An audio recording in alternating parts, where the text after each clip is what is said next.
போகிறதுக்கு முன்னாடி நான் ஒரே ஒரு விஷயம் சொல்லணும்னு ஆசைப்பட்றேன். கொஞ்ச நாள் முன்னாடி நான் வந்து ஒரு ட்வீட் போட்டேன். இந்த பாரத், இந்தியா அப்படின்னு சொல்லி பேர் மாறுது அப்படின்னு சொல்லி ஒரு ரூமர்லாம் வந்தது. அப்போது எனக்கு திடீர்னு ஒரு திங்கிங், சின்ன வயசுலேருந்து இந்தியா, பாரத், பாரத், இந்தியா எல்லாம் ஒன்று தானே, ஏன் திடீர்னு பேர் மாற்றம் அப்படின்னு சொல்லி எனக்கு தோணுச்சு. அதை நான் பதிவு பண்ணேன். அந்த பதிவு வந்து ஒரு ட்வீட்டாக பண்ணும்போது அது பயங்கரமாக வைரல் ஆகி பயங்கரமான கமெண்ட்ஸு.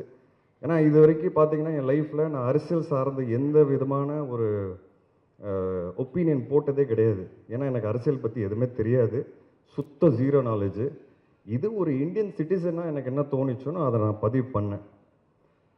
எனக்கு தப்பாக தெரியல, என் ஒப்பீனியன் நான் சொல்லணும்னு நான் ஆசைப்பட்டேன். ஆனால் அதுக்கு வந்து எதிர்ப்பு இருக்குல்ல.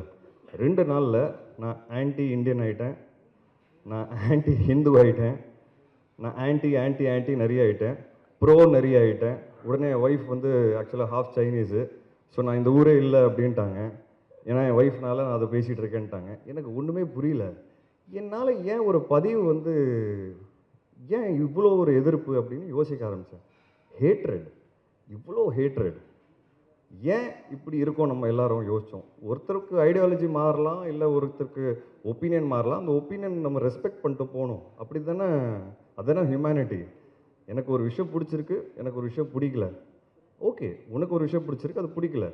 ஜஸ்ட் பிகாஸ் எனக்கு பிடிச்சிருக்கிறது உனக்கு பிடிக்கல அப்படிங்கிறதுக்காக நான் உங்களை இறக்கி பேசக்கூடாது. This is what I faced. And எனக்கு அது ரொம்ப ஸ்ட்ரேஞ்சாக இருந்தது. இப்போ நம்ம நாட்டில் பார்த்தீங்கன்னா நிறைய ஹேட்ரட் இந்த மாதிரி பயங்கரமாக பரவிட்டு இருக்கு, எஸ்பெஷலி சோஷியல் மீடியா. ஆனால் நம்ம சுற்றி இருக்கிற ஆளுங்களோட உட்காந்து பேசும்போது அது இல்லவே இல்லை. அப்போ உண்மையாகவே அது சோஷியல் மீடியாவில் மட்டும் தான் இருக்கா, இல்லை அது உண்மையாகவும் இருக்கா அப்படின்னு ஒரு கேள்வி வருது. பட் அது உண்மையாகவும் இருக்குது. நம்ம நிறைய இன்சிடென்ட்ஸ் பார்க்குறோம்.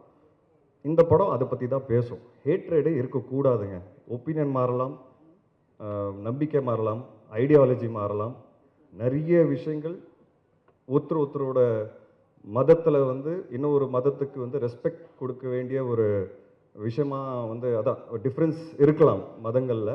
பட் ஒருத்தருக்கு நம்ம ரெஸ்பெக்ட் கொடுத்து போகணுங்கிறது தானே வாழ்க்கை. இந்த படம் அதை சொல்லிக் கொடுக்கும். அதுதான் Lal Salaam. And I'm very confident that this film will definitely create noise.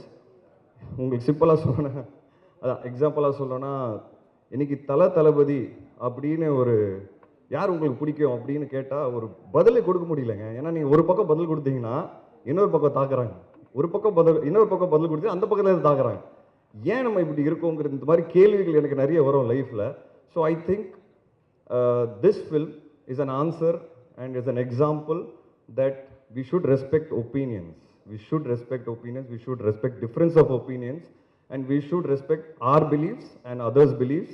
That is why Lal Salam will really do well, and I'm happy and proud to be a part of this movie. Thank you so much. And பத்திரிகை நண்பர்கள், 15 வருஷம் இன்னைக்கு இங்கே நிற்கிறேன் அப்படின்னா, இன்னைக்கு இந்த பரிசு எனக்கு கிடச்சிருக்குன்னா அது நீங்கள் எல்லாரும் தான் காரணம். ஏன்னா ஒவ்வொரு படமும் வந்து விமர்சனங்களுக்கு அப்புறமா தான் எனக்கு கூட்டம் வரும். அந்த ரிவ்யூஸை நான் ரொம்ப மதிக்கிறவன். அதுக்கு காரணமே நீங்கள் தான். நீங்கள் கொடுத்த நல்ல ரிவ்யூஸ் எப்போவுமே எனக்கு வந்து கூட்டம் கொண்டு வந்திருக்கு.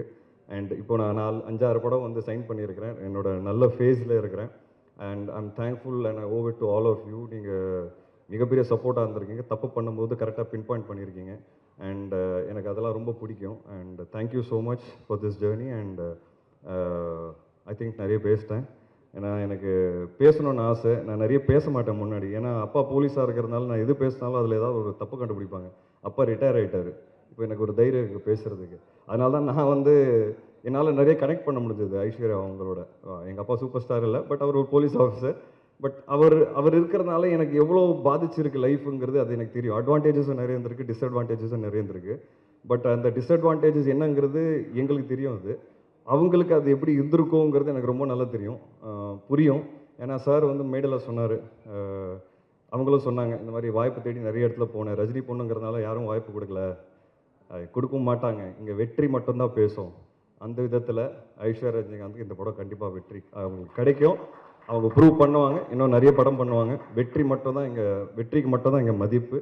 And we will definitely win. Thank you so much. Thank you.